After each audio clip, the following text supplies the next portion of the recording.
Moquée pour avoir aidé les enfants à 74 ans, maintenant chaque enfant la réclame. Bon retour et profitez de l'histoire. Françoise sentait son dos la faire souffrir terriblement alors qu'elle se penchait sur la petite table en bois, ses doigts tremblants d'arthrite, tandis qu'elle recousait un trou dans l'ours en peluche déchiré. Autour d'elle, le minuscule salon était encombré de jouets d'occasion, de morceaux de tissu et de fils emmêlés.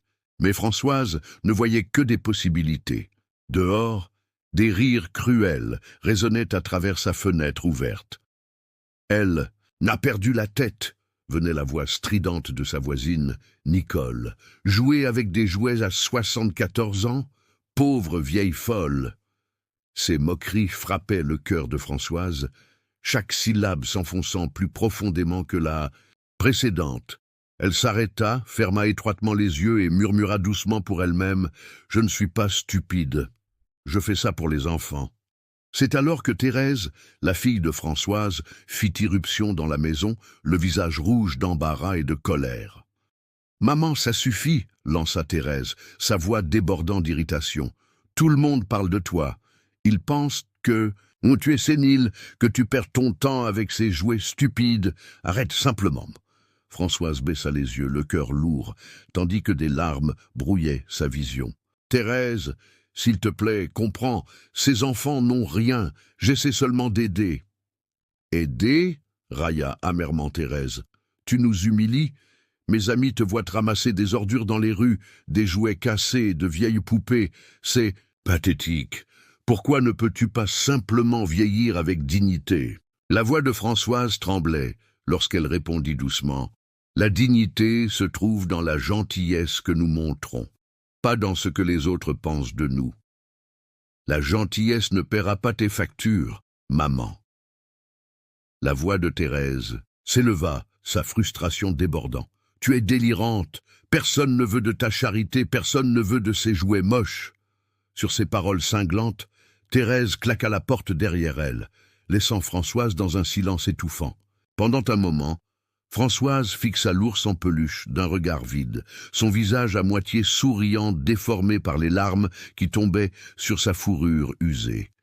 Elle essuya ses joues et se murmura avec défiance « Je n'abandonnerai pas. Même s'il rit, ces enfants méritent quelque chose qui les fasse sourire. » Les jours se transformèrent en semaines, et chaque après-midi, Françoise descendait péniblement la rue, bravant les ricanements et les blagues cruelles des voisins, alors qu'elle récupérait des jouets abandonnés dans les poubelles et les tas d'ordures. La voix de Nicole hantait ses pas, implacable comme un vent froid. « Oh, voilà la collectionneuse de déchets. Où est passée ta dignité aujourd'hui, Françoise ?» Pourtant Françoise endurait, répondant toujours calmement par un doux « Bon après-midi, Nicole », même si l'humiliation lui brûlait les joues. Mais un matin froid, sa force vacilla. Alors que Françoise se penchait douloureusement pour ramasser une poupée cassée dans la rue, ses genoux fléchirent, l'envoyant s'écraser durement sur le pavé glacé. Elle resta là, la douleur irradiant à travers ses os fragiles, l'humiliation plus aiguë que la souffrance physique. Les passants se contentèrent de regarder, secouant la tête. « Elle l'a bien cherché », marmonna quelqu'un, tandis que Françoise luttait pour se relever, sanglotant doucement. Plus tard, meurtrie et seule à la maison, Françoise craqua finalement complètement, les larmes coulant sans contrôle. « Peut-être qu'ils ont raison », s'écria-t-elle dans la pièce vide. « Peut-être que je ne suis qu'une vieille femme stupide. À quoi sert la gentillesse si tout le monde se moque de vous ? Si tu aimes l'histoire, tape 5 dans les commentaires et abonne-toi pour plus de vidéos comme celle-ci. Sinon, tape 0, cela m'aide à créer un contenu encore meilleur pour toi. On continue. » Mais alors qu'elle envisageait d'abandonner, un timide coup frappa à sa porte. Avec un grand effort, Françoise se leva, essuyant ses yeux, et ouvrit la porte pour trouver un petit garçon debout avec hésitation sur le pas de sa porte. Ses vêtements étaient élimés, ses chaussures usées, mais ses yeux brillaient intensément. « Madame Françoise » chuchota-t-il timidement. « Oui, mon chéri » répondit doucement Françoise.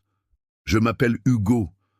Ma maman a dit que vous réparez des jouets pour les enfants qui n'en ont pas. » Le cœur de Françoise tressaillit. « Oui, mon petit, c'est vrai. » Timidement, Hugo lui tendit un ours en peluche, déchiré et sale. « C'était à ma petite sœur.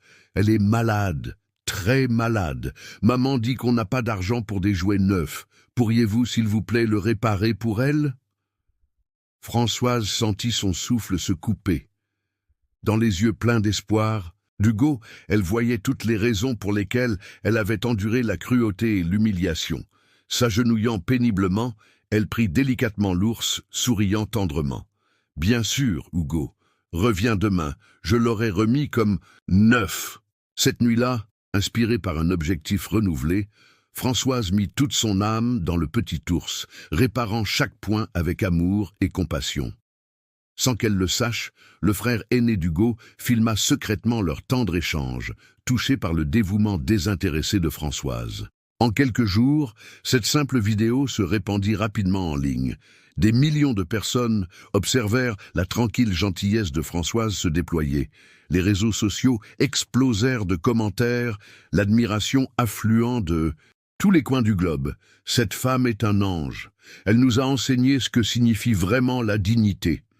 Sa fille Thérèse revint précipitamment, stupéfaite et en larmes. « Maman, tout le monde parle encore de toi, mais cette fois, ils t'appellent une héroïne. » Françoise, humble comme toujours, sourit doucement. « Tout ce que je voulais, c'était faire sourire les enfants, Thérèse. » Voyant le tiraillement dans la voix de sa fille, Françoise prit ses mains. « Cela n'a jamais été pour attirer l'attention.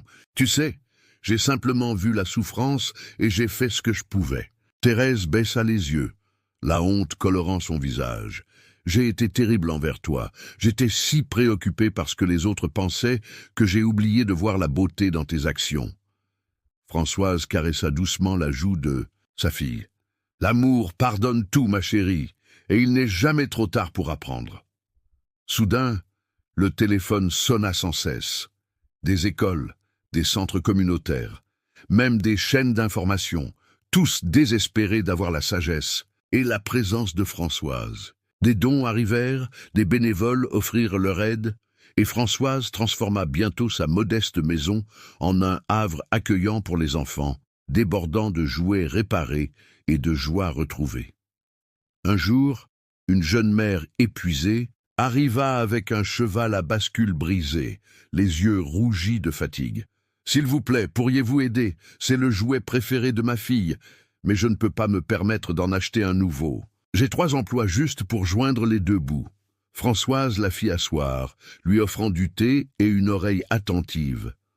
En une semaine, non seulement le cheval à bascule était restauré, mais Françoise avait également mobilisé son réseau grandissant pour trouver à cette mère un meilleur emploi et une aide pour la garde des enfants. Au fil des semaines, ce scénario se répéta encore et encore.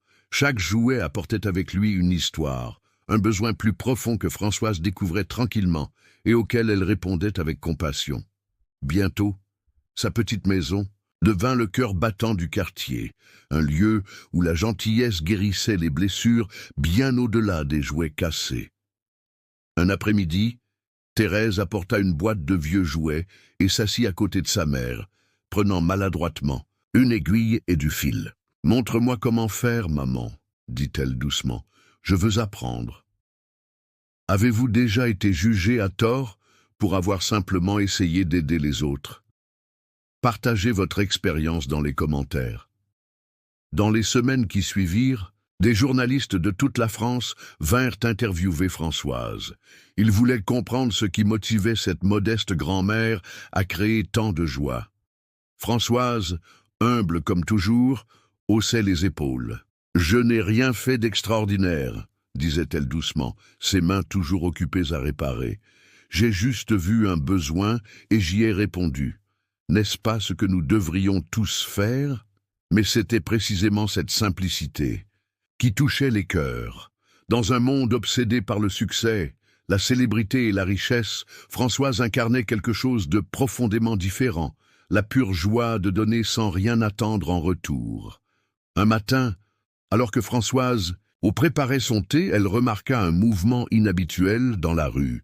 Curieuse, elle se pencha à la fenêtre et vit une scène qui lui coupa le souffle. Une file d'enfants, accompagnés de leurs parents, s'étirait jusqu'au bout de la rue.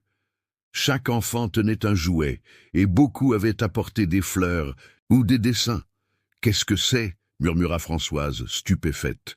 C'est à ce moment que Thérèse entra, rayonnante. « C'est pour toi, maman. » Ils ont organisé une journée spéciale pour te remercier. La journée de Mamie Françoise, ils l'ont appelée. Les yeux emplis de larmes, Françoise sortit sur le perron. Un petit garçon s'avança, celui-là même qui avait commencé tout. Cela, Hugo. Sa sœur se tenait à côté de lui, tenant fermement l'ours en peluche que Françoise avait réparé, son visage désormais rayonnant de santé. « Madame Françoise !» commença Hugo d'une voix claire qui résonna dans la rue silencieuse. « Vous nous avez montré que même les choses cassées peuvent être belles à nouveau. Merci de nous avoir montré que nous sommes tous dignes d'être réparés. » Des applaudissements éclatèrent, assourdissants dans leur sincérité. Françoise, stupéfaite, porta une main tremblante à son cœur. Au milieu de la foule, Nicole se fraya un chemin portant une grande boîte. « Françoise, » commença-t-elle hésitante, « j'ai été horrible envers toi. Nous l'avons tous été. J'ai trouvé ces vieux jouets dans mon grenier. Je me demandais si tu pourrais m'apprendre à les réparer aussi. » Françoise sourit chaleureusement, prenant les mains tremblantes de Nicole. « Bien sûr, ma chère amie, tout le monde mérite la gentillesse, même ceux qui en ont ri autrefois. » Dans les jours qui suivirent, la maison de Françoise devint plus qu'un simple atelier de réparation. Elle se transforma en un centre communautaire vivant où jeunes et vieux se réunissaient pour apprendre, partager et créer. Des personnes âgées, isolées, trouvèrent un objectif en enseignant aux enfants des compétences oubliées. Des parents épuisés trouvèrent du soutien et un répit bien mérité. Une entreprise locale, touchée par l'histoire de Françoise, offrit un grand espace inutilisé pour créer un véritable centre de réparation de jouets et d'artisanat. Le refuge de Françoise, l'appelèrent-ils, et bientôt il bourdonnait d'activités du matin au soir. Thérèse, qui avait autrefois eu honte des efforts de sa mère, dirigeait maintenant fièrement le programme.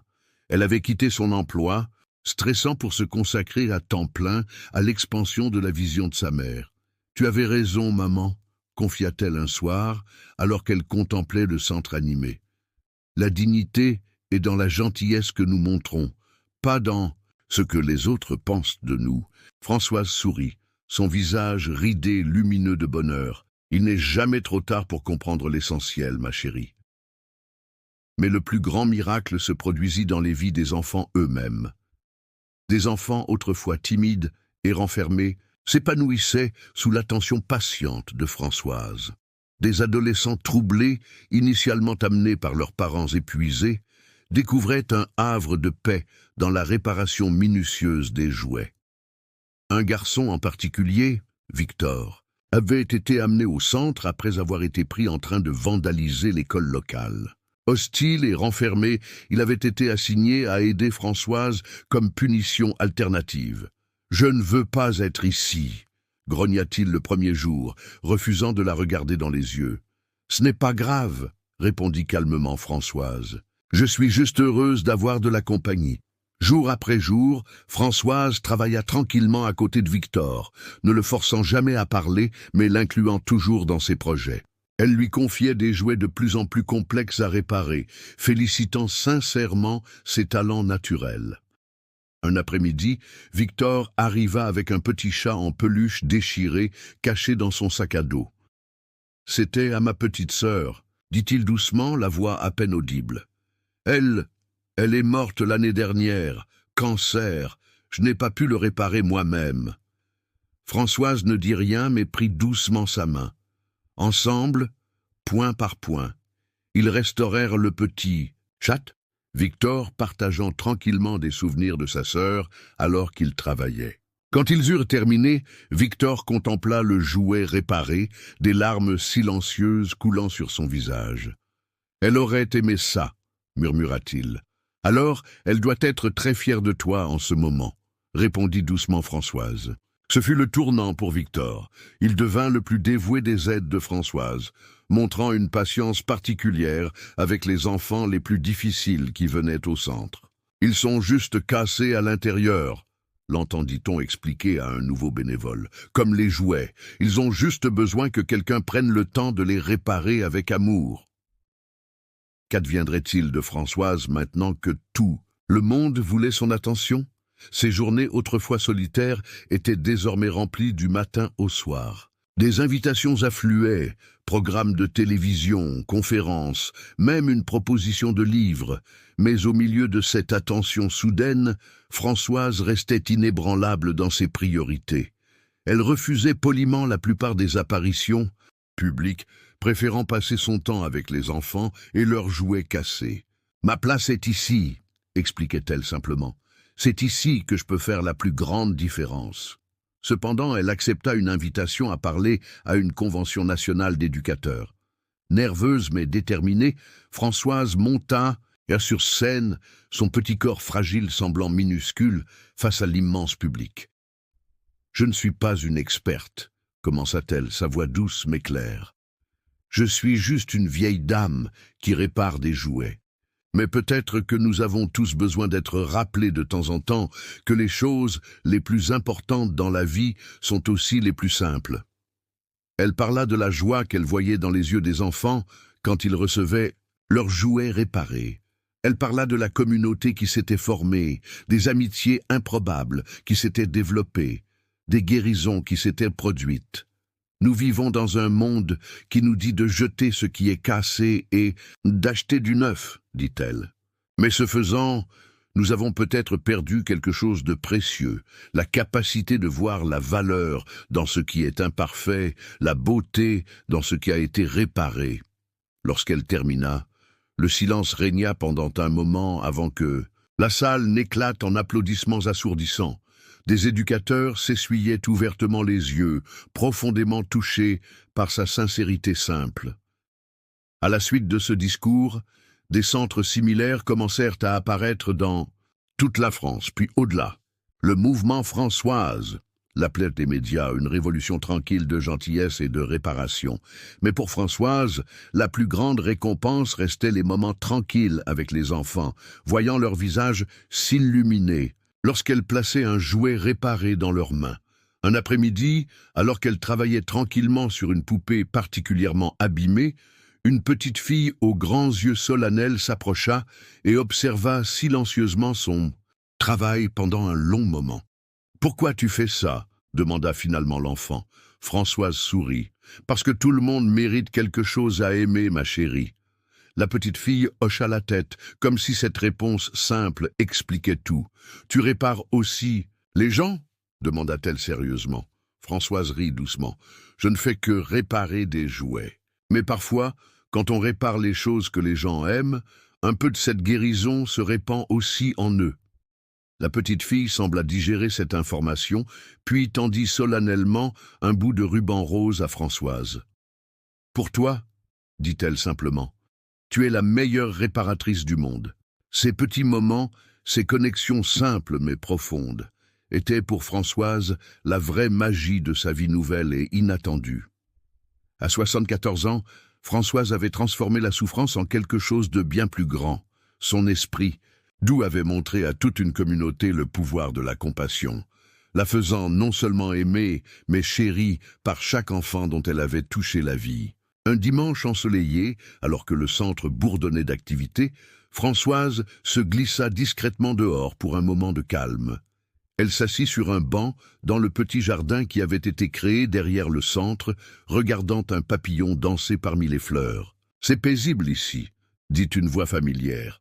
Françoise leva les yeux pour voir Nicole s'asseoir à côté d'elle. Leur relation, autrefois définie par la moquerie et la douleur, s'était transformée en une amitié improbable mais sincère. « J'aime venir ici pour réfléchir », confirma Françoise. « À quoi penses-tu aujourd'hui ?» demanda doucement Nicole. Françoise contempla le jardin en fleurs, écoutant les rires des enfants qui s'échappaient par les fenêtres ouvertes du centre. « Je pense à la façon dont la vie peut nous surprendre, dit-elle finalement. Il y a 1 an, j'étais une vieille dame solitaire, moquée pour ma folie. Maintenant, regarde tout ceci. Nicole prit la main ridée de son amie. Tu nous as tous. Elle changé, Françoise. Tu m'as changé. Non, corrigea doucement Françoise. Nous nous sommes changés mutuellement. C'est comme ça que fonctionne la communauté.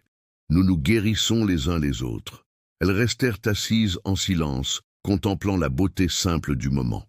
Pour Françoise, c'était peut-être la plus grande leçon de son voyage. Inattendu, que même les départs les plus douloureux pouvaient mener à des destinations merveilleuses, si l'on avait le courage de continuer avec amour.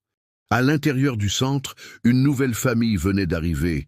Une mère à l'air épuisé avec 3 jeunes enfants aux vêtements usés et aux expressions méfiantes.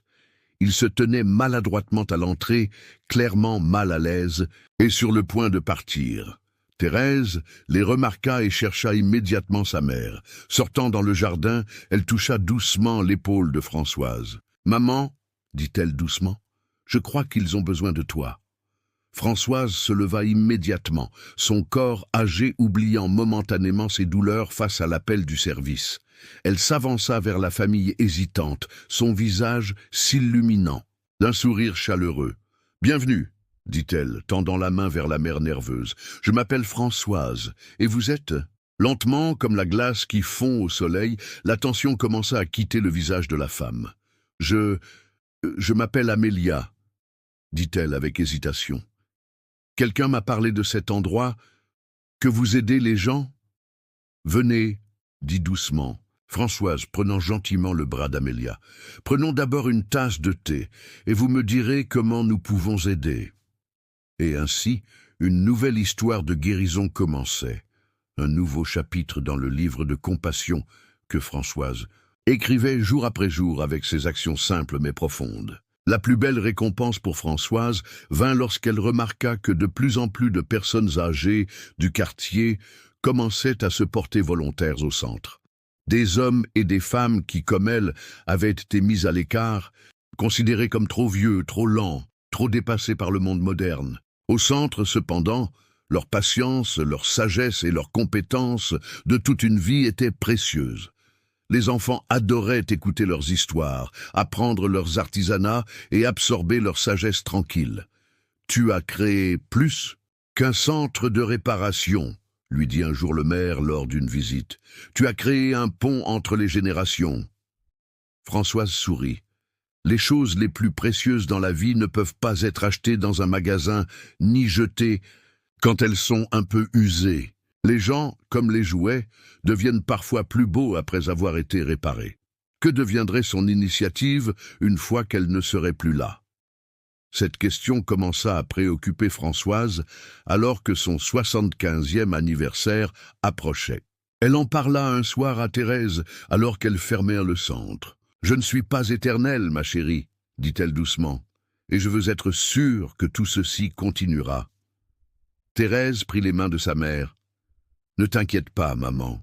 Ce que tu as commencé est beaucoup plus grand que toi maintenant. Regarde combien de vies ont été touchées, combien de personnes sont impliquées. Cela continuera. » Françoise hocha la tête, mais son cœur était toujours inquiet. Ce n'était pas la reconnaissance ou la continuation de son nom qui la préoccupait, mais la mission elle-même, s'assurer que les enfants, surtout les plus vulnérables, continueraient à recevoir l'amour et l'attention qu'ils méritaient. C'est alors qu'une idée germa, non pas un grand centre national ou une organisation formelle, mais quelque chose de plus simple, plus durable, plus en accord avec sa vision.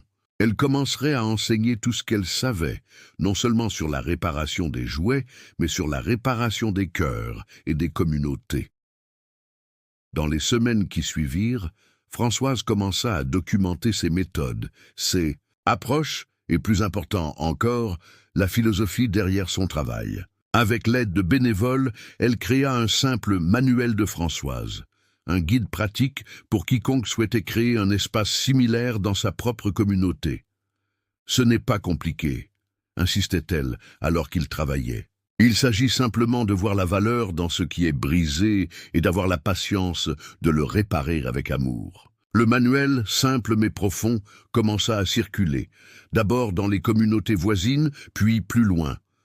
Des appels commencèrent à arriver de toute la France, puis d'au-delà, de personnes inspirées pour commencer leurs propres refuges locaux. La vie de Françoise, qui avait autrefois semblé si petite et insignifiante aux yeux de sa communauté, créait maintenant des ondulations qui s'étendaient bien au-delà de ce qu'elle aurait pu imaginer. Parfois, lorsqu'elle travaillait tard le soir, Françoise se souvenait de ces jours sombres où elle avait été moquée et humiliée. La douleur était encore là, comme une vieille cicatrice qui picote quand le temps change. Mais maintenant, elle pouvait voir comment même cette souffrance avait servi un objectif. Elle l'avait rendue plus gentille, plus compatissante envers la douleur des autres. Et Françoise, a-t-elle regretté tous ces sacrifices et cette souffrance? La question pourrait-elle même se poser quand on voyait son visage rayonnant au milieu des enfants qu'elle aimait? Un soir d'automne, alors que les feuilles dorées tombaient doucement à l'extérieur des fenêtres du centre, un journaliste posa cette question même à Françoise. « Regrettez-vous d'avoir traversé tout cela? La moquerie, l'humiliation, la chute dans la rue ?» Françoise regarda par la fenêtre, observant une mère et son enfant s'éloigner du centre, l'enfant serrant joyeusement une poupée fraîchement réparée. « Regretter ?» dit-elle doucement. Comment pourrais-je regretter quoi que ce soit qui m'a mené ici? Parfois, nos plus grandes douleurs ouvrent la voie à nos plus grandes joies. Ce n'est pas la souffrance elle-même qui compte, mais ce que nous en faisons. Serait-ce son plus grand héritage? Non pas simplement un centre, ni même un mouvement, mais cette sagesse simple qu'elle incarnait jour après jour. À 74 ans, Françoise avait transformé la souffrance en quelque chose de bien plus grand. Son esprit doux avait montré à toute une communauté le pouvoir de la compassion, la faisant non seulement aimer, mais chérie par chaque enfant dont elle avait touché la vie. Les journées de Françoise étaient désormais pleines d'amour et de gratitude, de défis et de joie, de petits miracles quotidiens qu'elle observait avec émerveillement. Des enfants qui s'ouvraient comme des fleurs au soleil, des parents qui trouvaient du répit et du soutien, des personnes âgées qui redécouvraient leurs valeurs et leurs objectifs. Un après-midi, alors que Françoise réparait une vieille voiture de course en métal, une luxueuse berline s'arrêta devant le centre. Un homme en costume élégant en descendit, regardant autour de lui avec curiosité. « Je cherche Madame Françoise Dubois », annonça-t-il à Thérèse, qui l'accueillit à la porte. Françoise se leva de son établi, essuyant ses mains sur son tablier. « C'est moi », dit-elle simplement. L'homme s'inclina légèrement. « Madame, je représente la Fondation nationale pour l'innovation sociale. Votre travail a attiré notre attention. Nous souhaiterions vous offrir une subvention importante pour développer votre programme à l'échelle nationale. » Un murmure d'excitation parcourut le centre. Thérèse serra le bras de sa mère, les yeux brillants. « Maman, c'est incroyable !»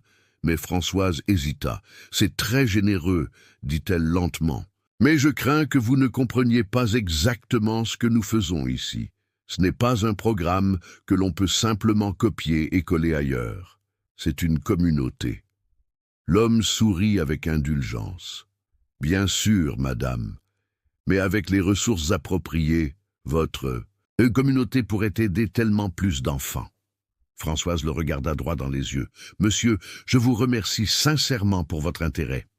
Mais notre force réside dans notre simplicité, notre connexion locale. Nous ne sommes pas une entreprise à franchiser. » Plus tard, après le départ de l'homme visiblement déçu, Thérèse questionna sa mère. « Pourquoi as-tu refusé, maman? Avec cet argent, nous aurions pu faire tellement plus. » Françoise sourit doucement. « Ma chérie, le changement véritable ne vient pas d'en haut. Il vient de l'intérieur des communautés elles-mêmes. Notre rôle n'est pas de grandir toujours plus, mais d'inspirer d'autres à créer leurs propres espaces de guérison, à leur façon adaptée à leurs propres besoins. » Thérèse réfléchit un moment, puis hocha lentement la tête, comme les graines que tu plantes dans ton jardin chaque printemps. « Exactement, » répondit Françoise, rayonnante. « Nous sommes des jardiniers, pas des constructeurs d'usines. » Cette philosophie continuait de guider Françoise alors que son influence s'étendait. Plutôt que de chercher à créer une grande organisation centralisée, elle encourageait la croissance organique, aidant d'autres communautés à développer leurs propres refuges adaptés à leurs besoins spécifiques. Pendant ce temps, la vie au centre original continuait de s'épanouir de façons inattendues. Un jour, Victor, l'adolescent autrefois en colère, arriva avec une proposition. « Madame Françoise, dit-il, inhabituellement formel, j'ai une idée. Beaucoup d'enfants ici n'ont pas de grands-parents, ou leurs grands-parents vivent loin. Et beaucoup des personnes âgées qui viennent ici n'ont pas de petits-enfants à proximité. Et si nous créions un programme de grands-parents adoptifs ?» Françoise regarda le jeune homme avec fierté. « Victor, c'est une idée magnifique. Veux-tu la diriger ?» Le programme devint rapidement l'une des initiatives les plus appréciées du centre. Des liens profonds se formèrent entre les générations, offrant aux enfants la sagesse et la patience dont ils avaient si désespérément besoin, et aux personnes âgées la joie et l'objectif qu'ils recherchaient. Au fil du temps, sous l'influence de l'amour inébranlable de Françoise, des transformations profondes se produisirent. L'ancien quartier divisé devint un modèle de communauté intergénérationnelle.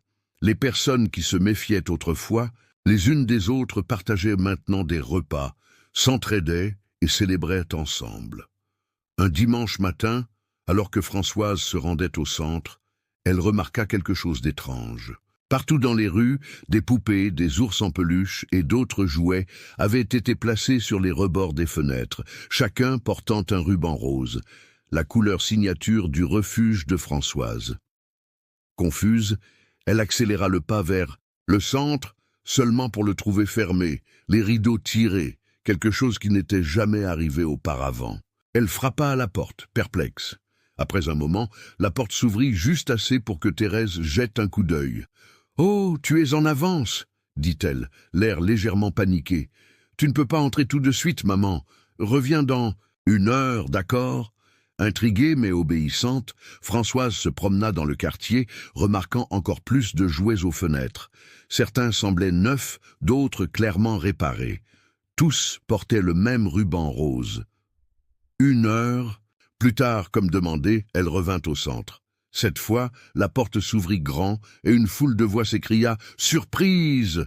Le centre était rempli de personnes. Pratiquement tout le quartier semblait être là. Une grande bannière proclamait « Joyeux anniversaire, mamie Françoise !» Françoise porta une main à sa bouche, les larmes aux yeux. Dans toute l'agitation de ces derniers mois, elle avait complètement oublié son propre anniversaire. Nicole s'avança, tenant un gâteau étincelant de bougies.